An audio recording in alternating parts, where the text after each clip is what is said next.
الحمد لله رب العالمين والصلاة والسلام على أشرف الأنبياء والمرسلين وعلى آله وصحبه أجمعين أما بعد فأعوذ بالله من الشيطان الرجيم بسم الله الرحمن الرحيم قال الله تعالى في كتابه كما ورد في سورة النجم بعد أعوذ بالله من الشيطان الرجيم ما ينطق عن الهوى إن هو إلا وحي يوحى. محترم ناظرین اکرام، السلام علیکم ورحمۃ اللہ وبرکاتہ. رسول اللہ صلی اللہ علیہ وسلم کی تمام تعلیمات کے اندر امت کے لیے خیر ہی خیر ہے. بسا اوقات اللہ کے رسول صلی اللہ علیہ وسلم کسی بات کا حکم دیتے ہیں تو جس کے دل کے اندر مرض ہوتا ہے تو وہ نبی کریم صلی اللہ علیہ وسلم کی بات کو سمجھ نہیں سکتا اور اس کو غلط پیرا کر لے جاتا ہے. تو اللہ تبارک و تعالیٰ نے پھر کیا کرنا ہے کہ اس کے مرض کو مزید بڑھا دیتا ہے. فی قلوبہم مرض فزادہم اللہ مرضا. ان کے دلوں میں مرض ہوتا ہے اور اللہ تعالیٰ ان کے امراض کو، ان کے مرضوں کو مزید بڑھا دیتا ہے. لیکن ایمان والے جو ہیں وہ رسول اللہ صلی اللہ علیہ وسلم کی بات کو سمجھ جاتے ہیں. اسی طرح سے ایک حدیث رسول اللہ صلی اللہ علیہ وسلم کی امی عائشہ رضی اللہ تعالیٰ عنہ سے روایت ہے کہ نبی کریم صلی اللہ علیہ وسلم نے وزغ کو قتل کرنے کا حکم دیا ہے. وزغ عربی کے اندر جو ہے یہ کہتے ہیں گرگٹ کو. گرگٹ کو مارنے کا حکم اللہ کے رسول نے دیا ہے.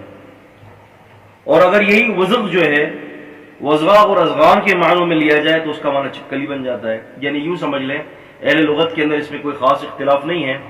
وزغ کا معنی گرگٹ بھی ہے اور چپکلی بھی ہے. اللہ کے رسول صلی اللہ علیہ وسلم نے اس کو مارنے کا حکم دیا ہے. ایک حدیث کے مطابق رسول اللہ صلی اللہ علیہ وسلم فرماتے ہیں کہ جب ابراہیم علیہ السلام کی آگ، جب ان کو آگ میں ڈالا گیا تھا تو ہر مخلوق نے ان کی آگ کو بجھانے کے اندر ابراہیم علیہ السلام کے ساتھ دیا اپنی استطاعت کے موافق. لیکن اللہ کے رسول فرماتے ہیں کہ وہ یہ جو چپکلی جو ہے، یہ گرگٹ جو چپکلی جو ہے، نبی علیہ السلام فرماتے ہیں کہ یہ جو ہے اپنے پھونک سے جو ہے وہ اس آگ کو بڑھا رہی تھی. اب اللہ کے رسول صلی اللہ علیہ وسلم نے یہاں پر جو ہے چپکلی کو قتل کرنے کا حکم دیا ہے. اب سوال یہ کہ کیا ابراہیم علیہ السلام کی آگ کو وہ ہوا دے رہی تھی چپکلی گرگٹ، اس وجہ سے اللہ کے رسول صلی اللہ علیہ وسلم نے اس کو قتل کا حکم دیا ہے یا کوئی اور وجہ ہے؟ تو پہلے تو اس بات کو یہ سمجھ لیجئے کہ رسول اللہ صلی اللہ علیہ وسلم نے جو حکم دیا ہے گرگٹ کو قتل کرنے کا، آپ نے یہ وجہ بتائیے کہ وہ فسادی اور موذی جانور ہے.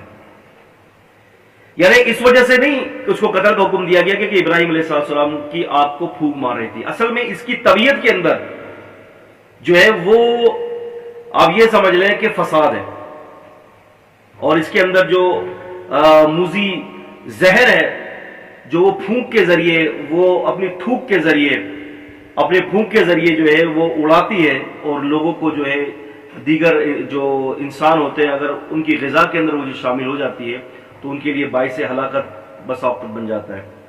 اللہ کے رسول صلی اللہ علیہ وسلم نے اس کے زہر کی وجہ سے اس کو مارنے کا حکم دیا ہے. اب مسئلہ یہاں یہ ہے کہ ملحدین یہ اعتراض کرتے ہیں یہاں پر کہ کہتے ہیں کہ اگر جب ایسا ہی تھا تو پھر اللہ نے پیدا کیوں کیا؟ اگر یہ ایسا ہی تھا تو پھر اللہ تبارک و تعالیٰ نے پیدا کیوں کیا ہے؟ اللہ تعالیٰ پیدا ہی نہ کرتا. تو اس کا جواب یہ ہے کہ اللہ تبارک و تعالیٰ کو کیا چیز پیدا کرنی اور کیا چیز پیدا نہیں کرنی یہ میرا اللہ خوب جانتا ہے. دوسری بات یہ کہ ربنا ما خلقت ھذا باطلا، اللہ پاک نے کسی چیز کو جو ہے وہ بیکار پیدا نہیں کیا.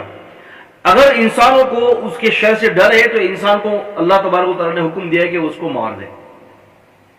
لیکن اللہ رب العالمین جانتا ہے کہ اس کے اندر کوئی اور بھی فائدہ ہو سکتا ہے، لیکن اس کا جو فائدہ جو ہے اس کے نقصان سے کم ہے، نقصان زیادہ ہے. آپ دیکھیں نا کہ اگر مثال کے طور پر آپ کا کوئی چھوٹا بچہ ہے، اگر اس کے اوپر بچھو آ کر بیٹھ جاتا ہے اور وہ ڈنک مارنے لگتا ہے تو آپ کیا کریں گے؟ آپ بچھو کو ماریں گے یا آپ بچھو کو اپنے بچے کے منہ پر یا اپنے بچے کے جسم پر چھوڑ دیں گے؟ آپ یہی کہیں گے کہ بھائی یہ تو اس کو مار دو ورنہ بچے کو مار دے گا. یہ تو جب تقابل ہوگا، کمپیریزن ہوگا انسانی جان کا جانور کے جان سے، تو لازمی سی بات ہے، یہ فطری عمل ہے کہ آپ جانور کو مار دو گے تاکہ ایسا نہ ہو کہ وہ جانور آپ کو نقصان پہنچا دے. تو اللہ کے رسول صلی اللہ علیہ وسلم نے ان پیش نظر چیزوں کو رکھتے ہوئے اللہ کے رسول نے ان چیزوں کو مارنے کا حکم دیا. اور رب العالمین نے جو اس کو پیدا کیا ہے اس کی پیدا کی حکمت کیا ہے کہ اللہ تعالیٰ مجھے اور آپ کو اپنی نشانی یہ دکھاتا ہے کہ اللہ تعالیٰ موذی اور غیر موذی دونوں جانور آپ کے لیے پیدا کر سکتا ہے. اللہ پاک کی یہ قدرت کاملہ ہے. آپ دیکھتے نہیں ہیں کہ کتنے سارے اللہ پاک نے جو ہے دابۃ الارض زمین کے اندر جو ہے وہ جانور پیدا کیے. بہت سارے ایسے جانور ہیں کہ جو جانور جو ہے وہ آپ کو فائدہ مند ہے, آپ کے لیے حلال کر دیے گئے ہیں. بہت سارے جانور ایسے کہ جو آپ کے لیے عبرت کا نشان ہے. بہت سارے جانور ایسے کہ جو آپ کے لیے موذی ہیں, آپ کو ایذا پہنچاتے ہیں. بہت سارے جانوروں کو اللہ نے آپ کی ضرورت بنا دی ہے, آپ اس کو کھائے پہ طیب بنا دیا ہے اس کو آپ کے لیے. یہ تو اللہ کی نشانی ہے. اور منکر حدیث بھی یہاں یہی اعتراض کرتے ہیں, وہ یہی کہتے ہیں کہ جی اگر ایسی بات ہے تو پھر اللہ تبارک و تعالیٰ نے اس کو حدیث, وہ کہتے ہیں کہ ہم حدیث کو نہیں مانتے اس لیے کہ حدیث میں ایک بلا وجہ ایک جانور کو قتل کا حکم ہے. بھائی بات یہ کہ بلا وجہ نہیں ہے. اگر آپ حدیث پر اعتراض کرتے ہیں تو قرآن مجید کی اس آیت کو کہاں لے جائیں گے کہ جہاں اللہ تبارک و تعالیٰ نے سورہ کہف کے اندر ذکر فرمایا آیت نمبر 74 میں کہ خضر اور موسیٰ علیہ السلام ایک جگہ پر گئے, فانطلقا حتی اذا لقی غلاما فقتلہ, یہاں تک کہ ان دونوں نے ایک لڑکے کو پایا, فقتلہ, تو پھر اس لڑکے کو قتل کر دیا خضر علیہ السلام نے. تو موسیٰ علیہ السلام کے زبان پر یہ سوال آیا, قال اقتلت نفسا زکیہ, آپ نے ایک ایسے نفس کو جو ہے وہ قتل کر دیا ہے کہ نفسا زکیہ جو بے گناہ ہے, بغیر کسی وجہ کی قتل کر دیا. جبکہ وہ وجہ کیا بتائی تھی خضر علیہ السلام نے کہ یہ بڑا ہو کر اپنے ماں باپ کو کفر کی طرف کھینچ کے لے جائے گا. اگر سوال یہاں اگر یہ ہم کہہ دیں کہ اللہ تعالیٰ نے پیدا ہی کیوں کیا, کہ گھر پہ اولاد ہی کیوں دی, اللہ تعالیٰ کو اولاد نہیں دینی تھی. تو بات یہ کہ یہ ساری چیزیں اللہ تبارک و تعالیٰ کے علم کے اوپر مبنی ہے کہ اللہ جو چاہے کر دیتا ہے. تو ہم بندے ہیں اللہ تبارک و تعالیٰ کے, ہمارا کام یہ کہ ہم ایمان لائیں رسول اللہ صلی اللہ علیہ وسلم کی بات پر, اور آپ صلی اللہ علیہ وسلم کی بات کے اوپر اپنی انگلیاں نہ اٹھائیں. قالوا سمعنا واطعنا غفرانک ربنا والیک المصیر, ہمارا ایمان کا تو معیار یہ ہونا چاہیے.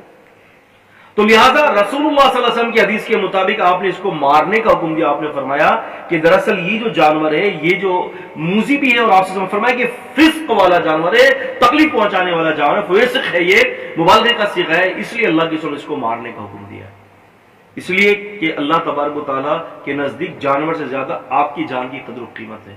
سمجھیے اس بات کو. اللہ تعالیٰ ہمیں حدیث کا فہم عطا فرما دے. السلام علیکم و رحمۃ اللہ وبرکاتہ.